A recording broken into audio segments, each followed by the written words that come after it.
దేవుని మహా ఉచితమైన కృపను బట్టి మన జీవితకాల పర్యంతంలో మరొక అడ్వెంట్ కాలంలోనికి అడుగు పెట్టడానికి దేవుడు అవకాశం ఇచ్చారు. అందుని బట్టి దేవునికి ఇప్పుడు వచ్చిన మీ అందరి పక్షంగా కృతజ్ఞతాస్తుతులు చెల్లిస్తూ మీ అందరికీ నేను వందనాలు తెలియజేస్తున్నాను. అందరికీ వందనాలు.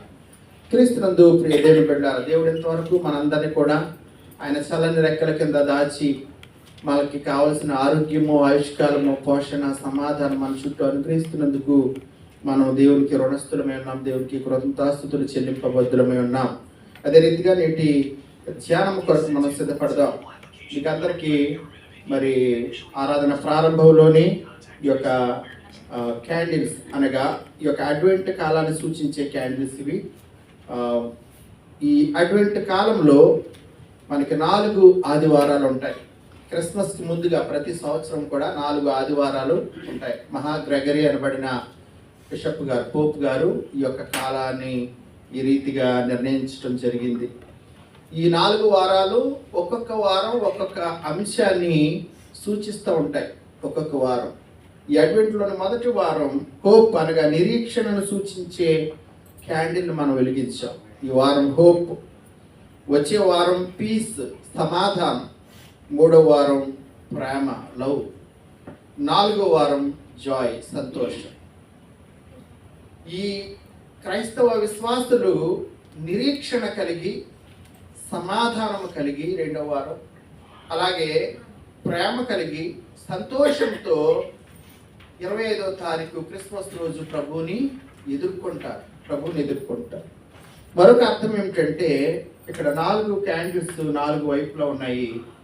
మధ్యలో ఉన్న క్యాండిల్ యేసు ప్రభువాన్ని సూచిస్తూ ఉంటారు. వైట్ క్యాండిల్ యేసు ప్రభువాన్ని సూచిస్తూ ఉంటారు. ఈ 4 క్యాండిల్స్ 4 దిక్కులకు సూచన. తూర్పు, పడమర, ఉత్తరం, దక్షిణం 4 దిక్కులకు సూచన. ప్రభువు 2వ రాకడలో వచ్చినప్పుడు 4 దిక్కుల నుండి కూడా ప్రజలు, విశ్వాసులందరూ కూడా దేవుని దగ్గరకు, యేసు ప్రభు దగ్గరికి మరి పోగు చేయబడతారు, లేకపోతే ఆకర్షించబడతారు, సమకూర్చబడతారని అర్థాన్ని ఈ క్యాండిల్స్ మనకు తెలియజేస్తాడు. అడ్వెంట్ అనగా ఆగమన కాలం, ప్రభువు మన కొరకు దిగి వచ్చే కాలము. రెండోది ఇంకొక విషయం ఏమిటంటే విశ్వాసులు నిరీక్షణతో యేసయ్య కొరకు ఎదురు చూచే కాలం. విశ్వాసులు ప్రభు కొరకు ఎదురు చూసే కాలం, తమను తాము పరీక్షించుకునే కాలం. మాలో ఏ లోపం ఉంది, ఇంకా ప్రభు రాకకే మేము ఎలా సిద్ధపడుతున్నామని తమను తాము పరీక్షించుకునే కాలం. ఈరోజు వాక్యంలోనికి వెళదాం. రోమాపత్రిక 13వ అధ్యాయము 11వ వచనాన్ని చదువుదాం. రోమాపత్రిక 13:11. మరియు మీరు కాలము నెరిగి నిద్ర మేలుకొని వేళ అయినదని తెలుసుకొని అలాగు చేయుడి. మనము విశ్వాసులమైనప్పటికంటే ఇప్పుడు రక్షణ మనకు మరీ సమీపముగా ఉన్నది. మన విశ్వాసులమైనప్పటికంటే రక్షణ ఇప్పుడు మనకు మరీ సమీపముగా ఉన్నది. ఈరోజు మన అంశం విశ్వాసి ఒక సైనికుడు అనే అంశాన్ని తెలియజేస్తుంది. విశ్వాసి ఎలాంటి వాడంటే ఒక సైనికుడు లాంటి వాడు. అందరూ చెప్పండి అంశం. విశ్వాసి ఒక సైనికుడు, ఒక సోల్డియర్ లాంటి వాడు విశ్వాసి.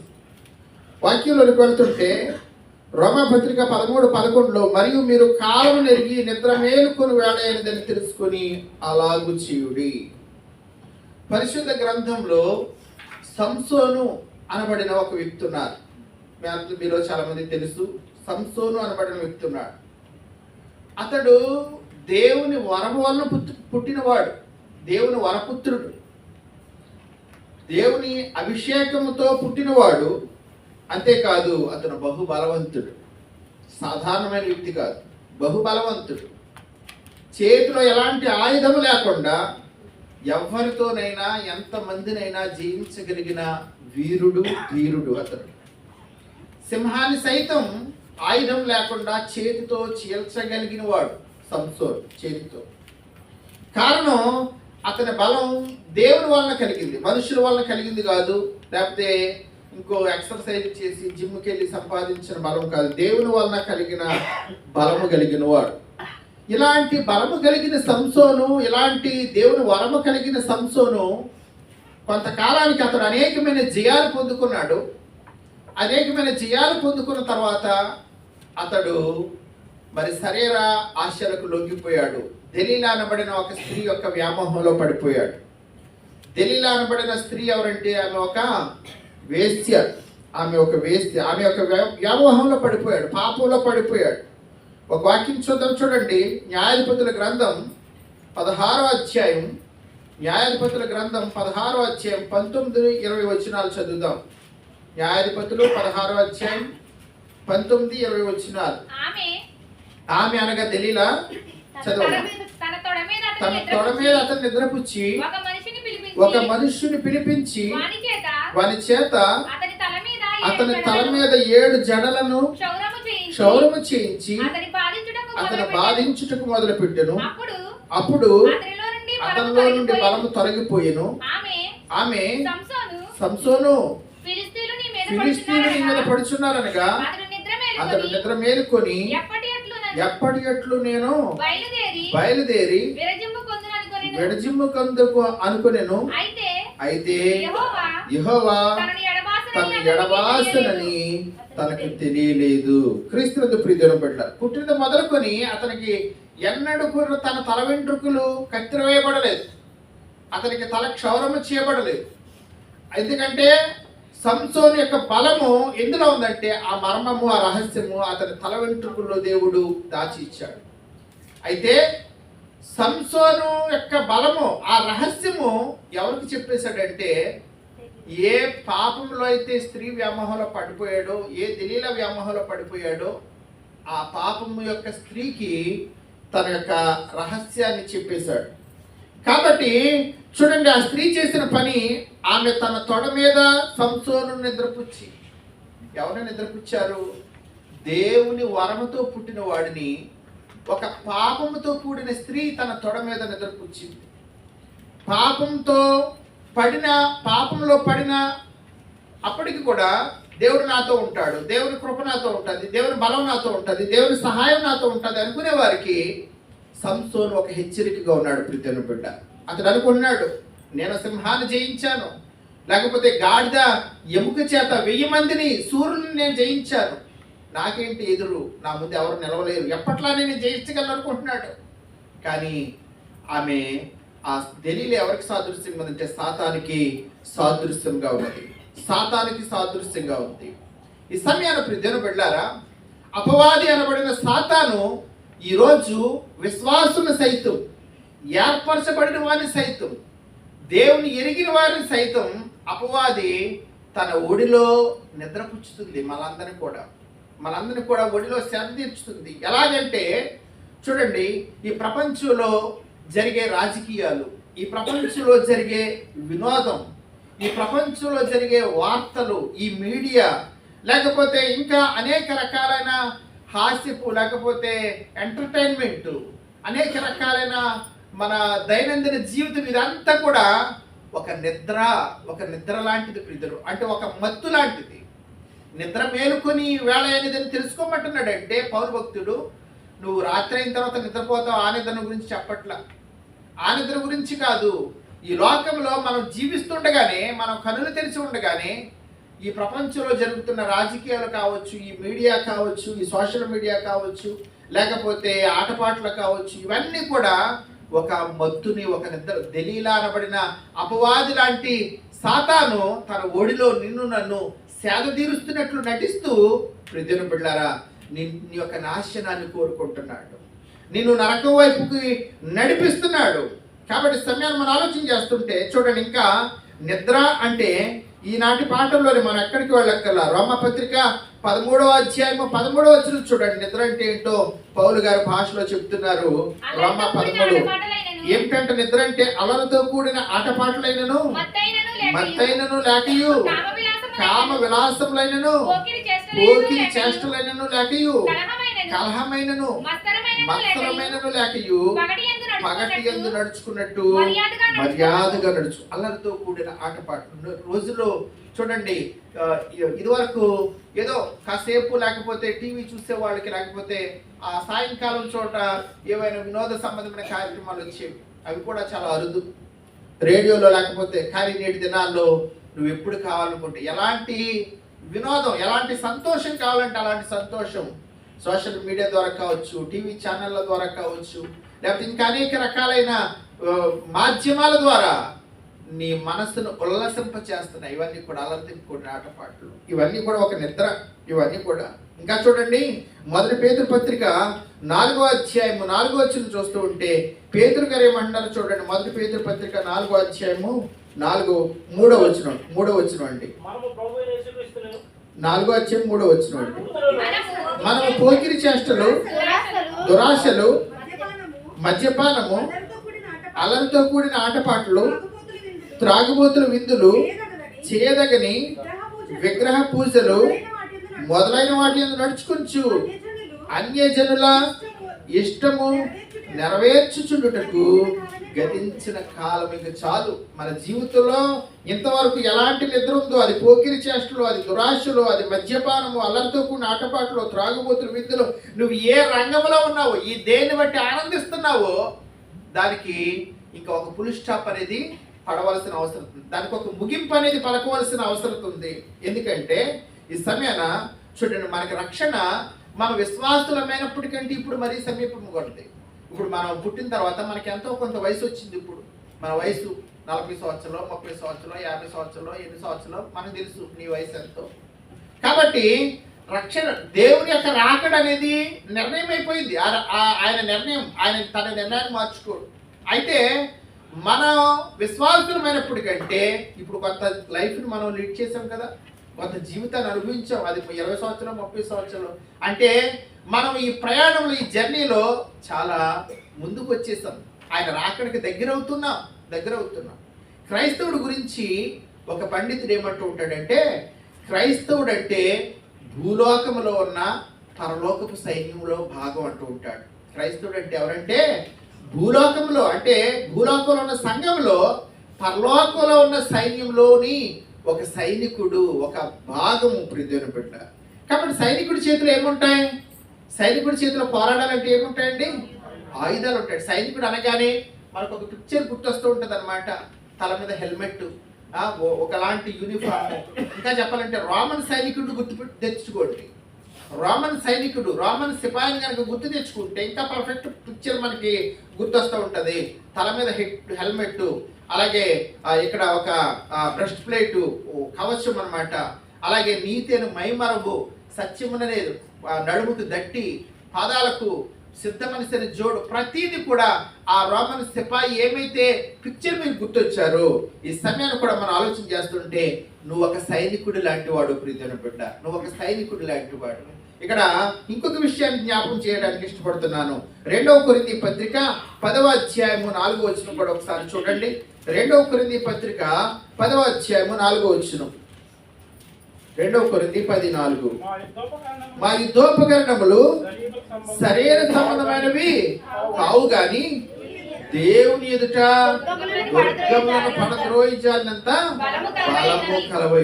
మా యుద్ధోపకరణాలు శరీర సంబంధమైనవి కావు, ఈ లోక సంబంధమైన యుద్ధోపకరణాలు. ఒకవేళ నువ్వు మిలిటరీలో జాయిన్ అయితే, ఆర్మీలో జాయిన్ అయితే కనుక అక్కడ నీకు మిలిటరీ వారు ఇస్తూ ఉంటారు.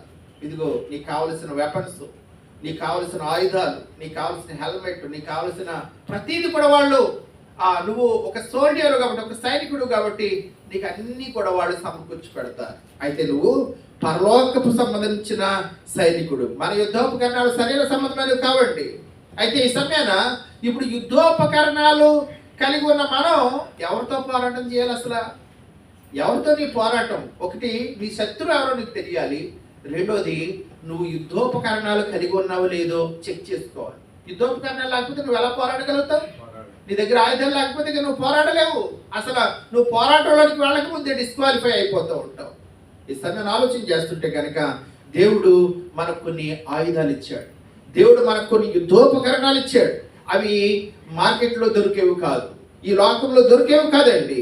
ఆ యుద్ధోపకరణాలు ఏమిటంటే ఎఫెసీ పత్రిక 6వ అధ్యాయము 12 నుంచి కొన్ని వచనాలు మనం చూస్తూ ఉంటే, ఎఫెసీ 6:12. ఏలయనగా మనం పోరాడునది శరీరంతో కాదు గాని ప్రధానులతోనూ అధికారులతోనూ ప్రస్తుత అంధకార సంబంధులకు లోకనాథులతోనూ ఆకాశ మండలమందున్న దురాత్మల సమూహములతో. చూడండి, ఈ లోకంలో ఉండే సైనికుడు, అది ఏ దేశానికి సంబంధించిన సైనికుడు అయినప్పుడు కూడా తన శత్రు దేశపు సైనికుడితో పోరాడుతూ ఉంటాడు. అంటే ఒక మానవ మాతృడితో పోరాడుతూ ఉంటాడు. అది ఒక యుద్ధ ట్యాంకర్ కావచ్చు, ఒక మిసైల్ కావచ్చు, లేకపోతే ఒకవేళ ఫేస్ టు ఫేస్, లేకపోతే వారు ఒకరొకరు తలపట్టం కావచ్చు. ఒక శరీర సంబంధమైన అతను కూడా మానవ సంబంధమైన ఒక వ్యక్తితో పోరాడుతూ ఉంటాడు. వింటున్నారండి? వింటున్నారు? నా వైపు చూడండి. కానీ మన పోరాటం ఎవరితో అంటే మన శత్రువు కంటికి కనపడ్డప్పుడు. ఇద్దరు పెట్టారు. మన శత్రువు కంటికి కనపడ్డవాడు, కానీ వాడు ఉన్నాడు. వాడే అపవాది, వాడే సాతాను. ఇక్కడ ఏమంటున్నారంటే మనం పోరాడునది శరీరులతో కాదు కానీ ప్రధానులతోనూ అధికారులతోనూ ప్రస్తుత అంధకార సంబంధులకు లోకనాథులతో. ఇంకా చెప్తున్నాడు పర్ఫెక్ట్ గా, ఆకాశ మండలమందున్న దురాత్మల సమూహముతోనూ పోరాడుచున్నాము. కాబట్టి ఈ పోరాటంలో మనం విజయం సాధించాలి. ప్రభువును కలుసుకోవాలంటే ఈ పోరాటంలో మనం విజయం సాధించాలి. విజయం సాధించాలంటే మన దగ్గర కొన్ని యుద్ధోపకరణాలు ఉండాలి. ఆ కింద మనం చూస్తుంటే కనుక 6వ అధ్యాయం 14 నుంచి 17 వరకు వరుసగా చదవండి. చదివేమ్మా. మీ నడుమునకు సత్యమును దట్టి కట్టుకొని నీతి అని మైమరుపు తొడుక్కొని పాదములకు సమాధాన సువార్త వలె సిద్ధ మనుషులు జోడు తొడుక్కొని నిలవబడిడి. ఇవియుగాక విశ్వాసమును డాలు పట్టుకొనిడి. దానితో మీరు దృష్టిని అగ్నిబాణములు అంటే అర్పుటకు శక్తిమంతులవుదురు. మరియు రక్షణను శిరస్త్రాలను దేవుని వాక్యము ఆత్మ ఖడ్గమును ధరించుకొనుడి. క్రీస్తునందు ప్రియమైన బిడ్డలారా, ఇక్కడ యుద్ధోపకరణాలు మా యుద్ధోపకరణాలు శరీర సంబంధమైనవి కావు అని ముందుగానే కొరింథీ పత్రికలో పౌలు గారు ఉపదేశించినట్లుగా ఇక్కడ వాటి మర్మాన్ని తెలియజేస్తున్నారు. ఏమిటంటే గనక ఆ యుద్ధోపకరణం ఒక్కొక్కటి చెప్తున్నారు. ఎలాగనక మీ నడుమునకు మొట్టమొదటి సత్యమును దట్టి కట్టుకోవాలి. చూడండి, మనకి ఆ రోమన్ సైనికుడు తన నడుము చుట్టూ ఒక సత్యమని దట్టి ఉంటది. ప్రియమైన బిడ్డ, సత్యమని దట్టికుంటూ ఉంటది. పరిశుద్ధ గ్రంథంలో అనేక సార్లు ఒక వాక్యం రాయబడుతూ ఉంటది, మీ నడుములు కట్టుకొని ఉండుడి అనే మాట. మీ నడుములు నడుము అనేది నువ్వు పని చేయడానికి గుర్తు. ప్రియమైన బిడ్డ, నీ నడుము సరిగా ఉంటేనే నువ్వు ఏదైనా పని చేయగలవు.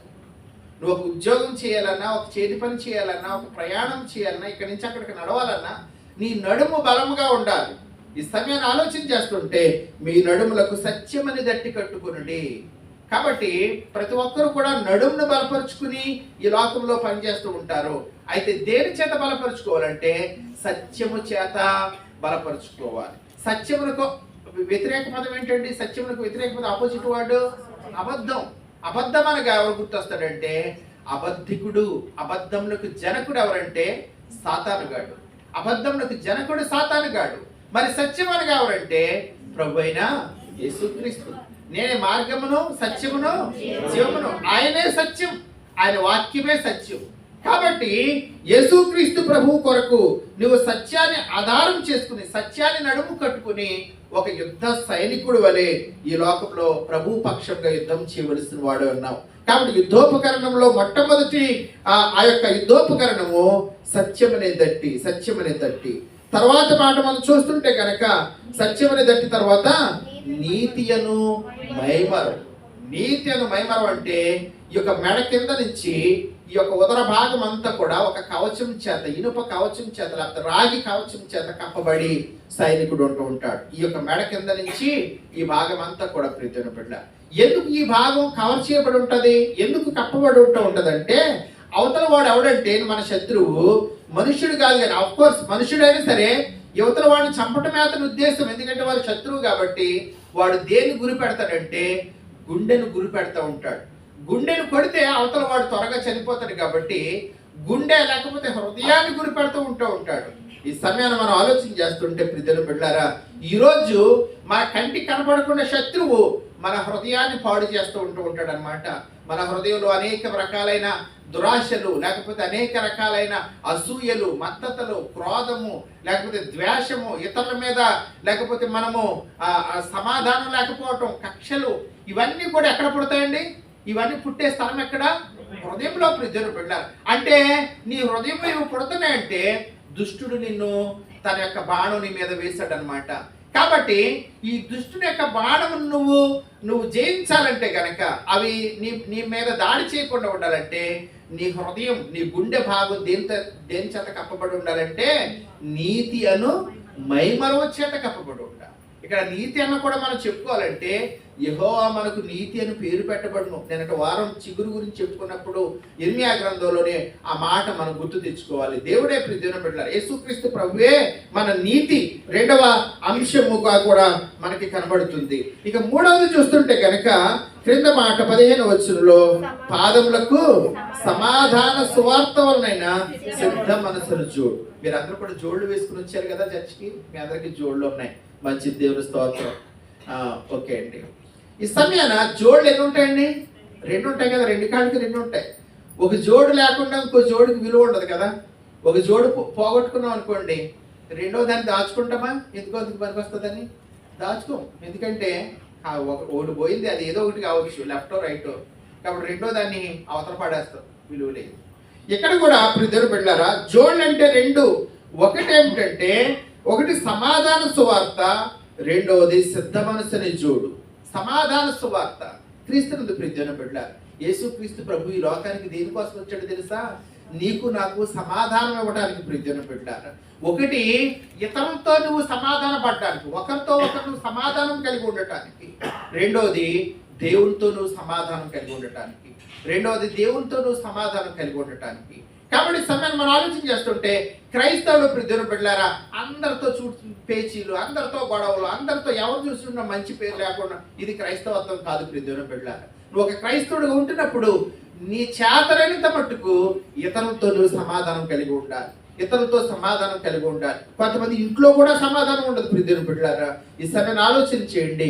క్రైస్తవుడు నువ్వు ఇంట్లో సమాధానం కలిగి ఉండాలి, సంఘంలో సమాధానం కలిగి ఉండాలి, దేవునితో సమాధానం కలిగి ఉండాలి. కాబట్టి ఒకటి సమాధానం, రెండోది సిద్ధ మనస్సు, అనగా దేవుని కొరకు నువ్వు పని చేయాలి ప్రియమైన బిడ్డ. నువ్వు ఎప్పుడైతే సమాధానం ఉంటుందో ఆ సమాధానాన్ని బట్టి నువ్వు రెండవ జోడు ఏంటంటే సిద్ధ మనసు. దేవుని కొరకు నేను ఏదైనా చెయ్యాలి, దేవుని కొరకు నేను ఏదైనా ఉపయోగపడాలి.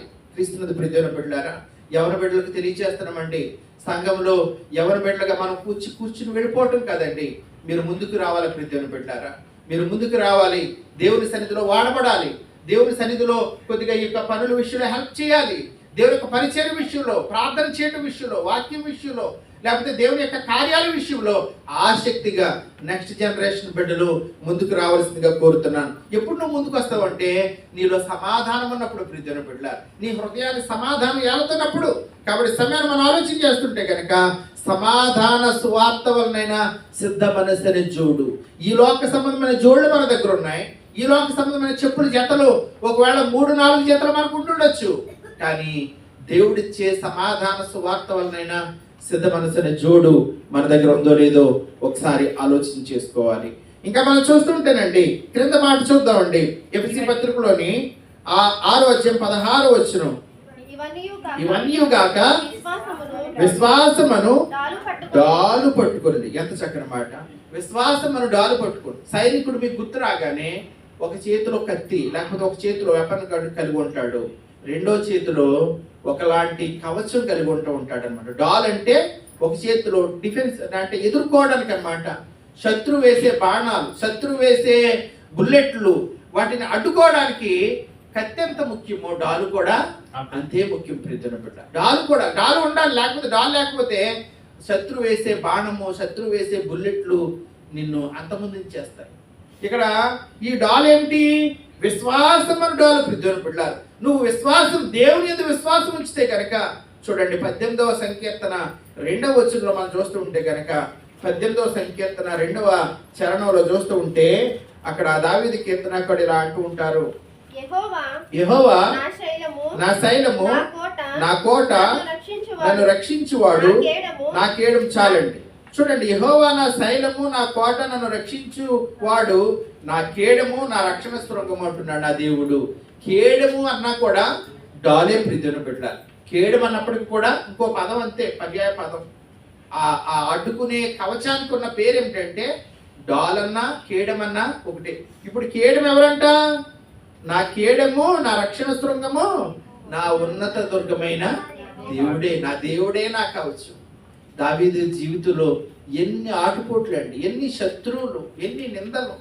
ఈ సమయాన్ని మనం ఆలోచన చేస్తుంటే దావీదుకున్న బిరుదుల్లో ఒక అమూల్యమైన బిరుదు ఏమిటంటే దావీదుకు విజయుడు అని బిరుదు ఉంది. ప్రియమైన బిడ్డ, దావీదుకి విజయుడు.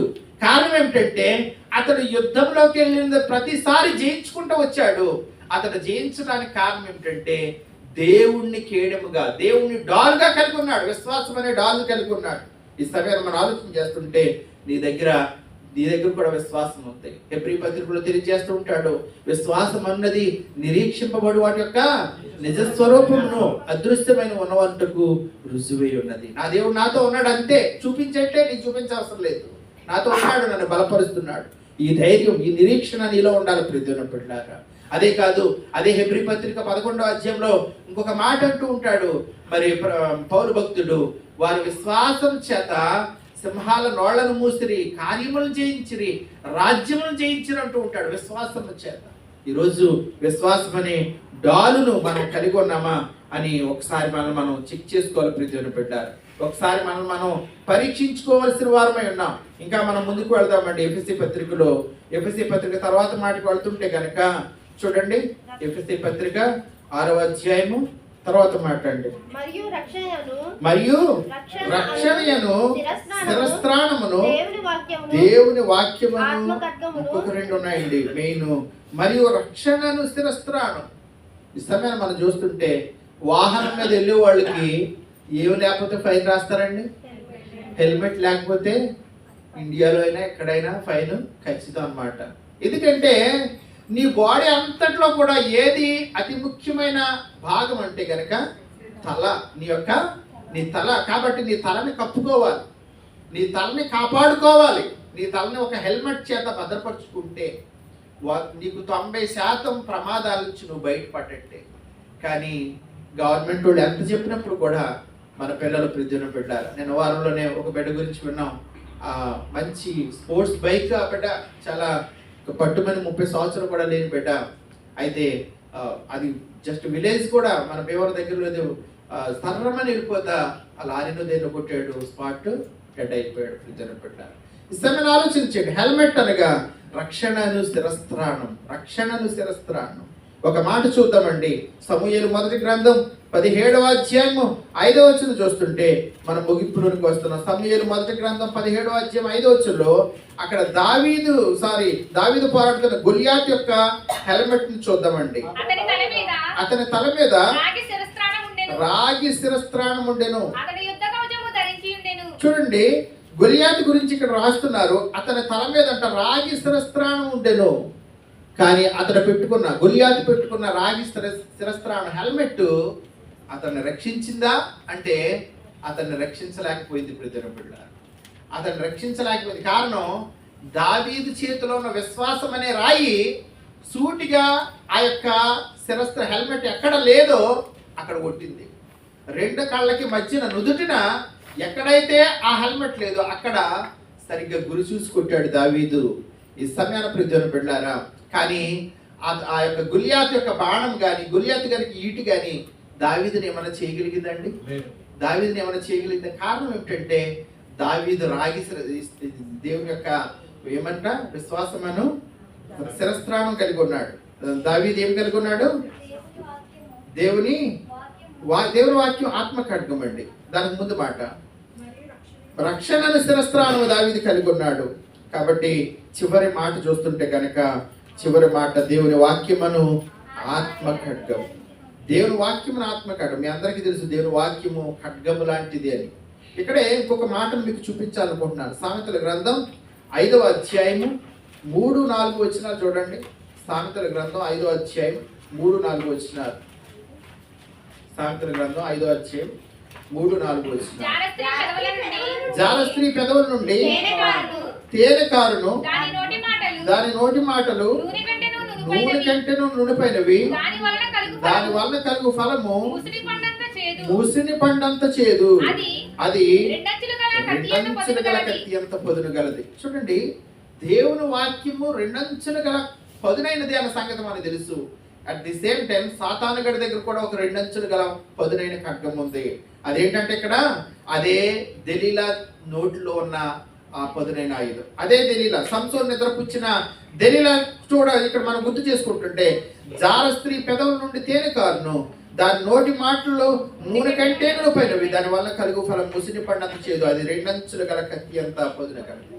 సాతాను దగ్గర ఉన్న 2 అంచులు గల కత్తితోటి నువ్వు యుద్ధం చేయాలంటే నీ దగ్గర దేవుని వాక్యమైన 2 అంచులు గల ఖడ్గం ఉండాలి. ప్రతి ఒక్కళ్ళ నీ దగ్గర కత్తి ఉండాలి.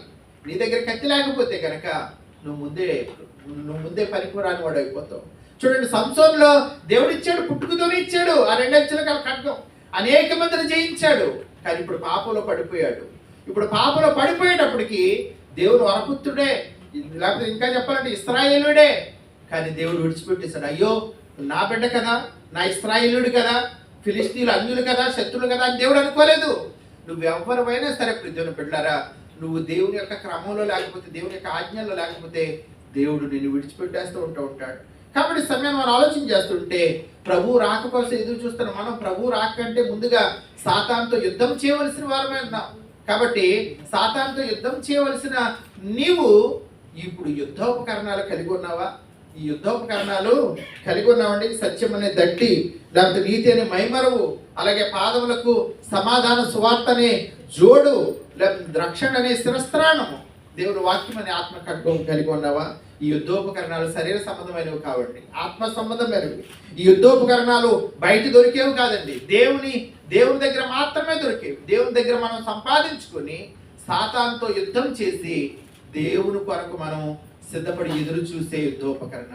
కాబట్టి దేవుని బిడ్డలుగా మనందరం కూడా ఆయన రాక కోసం ఎదురు చూస్తున్న మనం అటువంటి కాలంలో ఈ యుద్ధోపకరణాలు కలిగి ఒక సైనికుడిగా, ఒక సోల్జర్గా, క్రీస్తు కొరకు పోరాడే ఒక యోధుడిగా ఆయన కొరకు నిలబడాలని, యుద్ధోపకరణాలు కలిగి ఈ లోకంలో ముందుకు సాగాలని పరిశుద్ధాత్మ దేవుడు ఈ మాటలు మీకు అందిస్తూ ఆ మాటలు ముగిస్తున్నా. Praise the lord. ఈ సమయాన ఒక ఆహ్వానం ఉందండి. జీవమగల దేవుని శక్తి సంఘం అబుదాబి వారు యూత్ క్రిస్మస్ చేస్తున్నారు. డిసెంబర్ 6వ తారీఖు అంటే వచ్చే శనివారం ఏడీసీపీ టవర్ సిలో జరుగుతుందండి. దయచేసి గమనించి